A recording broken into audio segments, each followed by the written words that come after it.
নতুন এটা ৰেচিপিলৈ পুনৰবাৰ আপোনালোকক আমাৰ চেনেললৈ স্বাগতম জনাইছোঁ। আজিৰ ৰেচিপিটো হ'ল চিকেন চেণ্ডউইচ। আহকচোন চাওঁ অতি কম সময়তে কিদৰে বনালোঁ। প্ৰথমতে এখন পেন বহাই ল'ম আৰু তাত ৰিফাইন তেল অলপমান দি দিম। এনেদৰে তেলখিনি চাৰিওফালে লগাই ল'ম।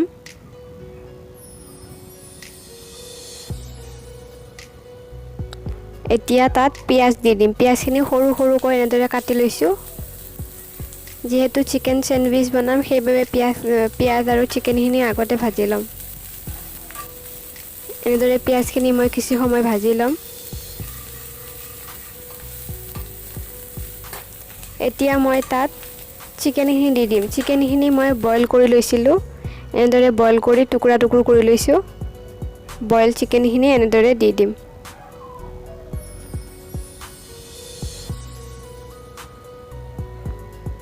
এতিয়া এনেদৰে কিছু সময় লৰাই ভাজি ল'ম।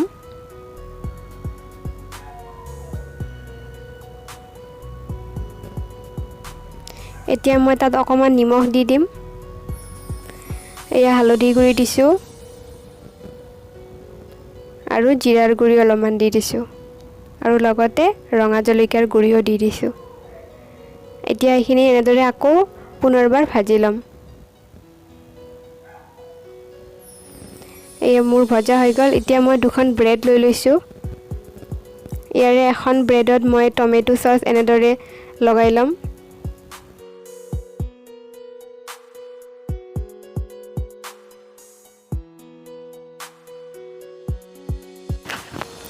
এনেদৰে মোৰ ব্ৰেডখিনি লগোৱা হৈ গ'ল। এতিয়া মই তাত ভাজি থোৱা চিকেনখিনি দি দিম।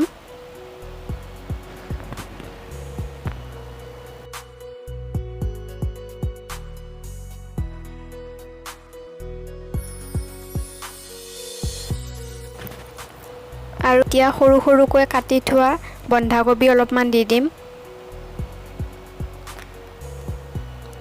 আৰু তাৰ ওপৰতে তিয়ঁহ এনেদৰে ৰাউণ্ড ৰাউণ্ডকৈ কাটি দি দিম।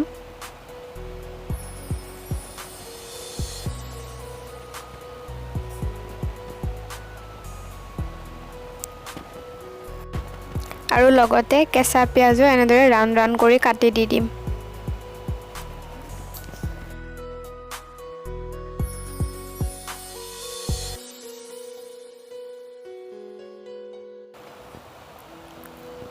এতিয়া আনখন ব্ৰেড এনেদৰে তাৰ ওপৰতে দি দিম। এয়া এনেদৰে দি দিলোঁ।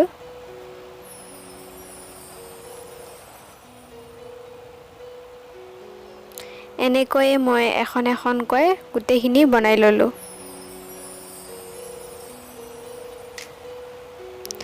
এতিয়া এটা যিকোনো এখন টাৱা লৈ ল'ব। লোহাৰ টাৱা ল'লে ভাল আৰু তাত অলপ বাটাৰ লগাই ল'ব পাৰে, নহ'লে বা ৰিফাইন তেল লগাই ল'ব পাৰে আৰু লগাই এনেদৰে লাহে লাহেকৈ ওলোটাই দিব।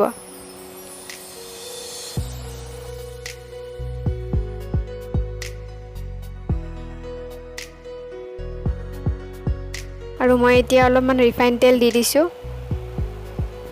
আপোনালোকে বাটাৰো দিব পাৰে।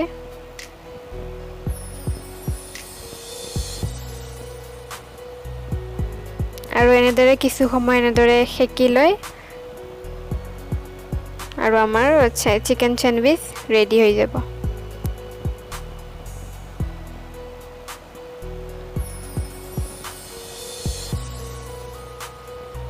এতিয়া বাকীখিনিও এনেদৰে ভাজি ল'ম।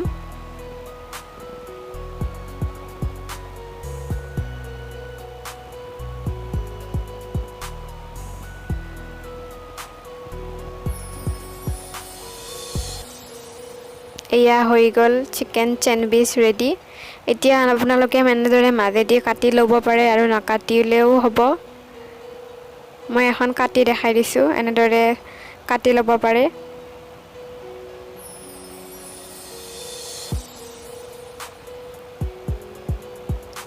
এয়া আমাৰ চিকেন চেণ্ডউইচ ৰেডি হৈ গ'ল।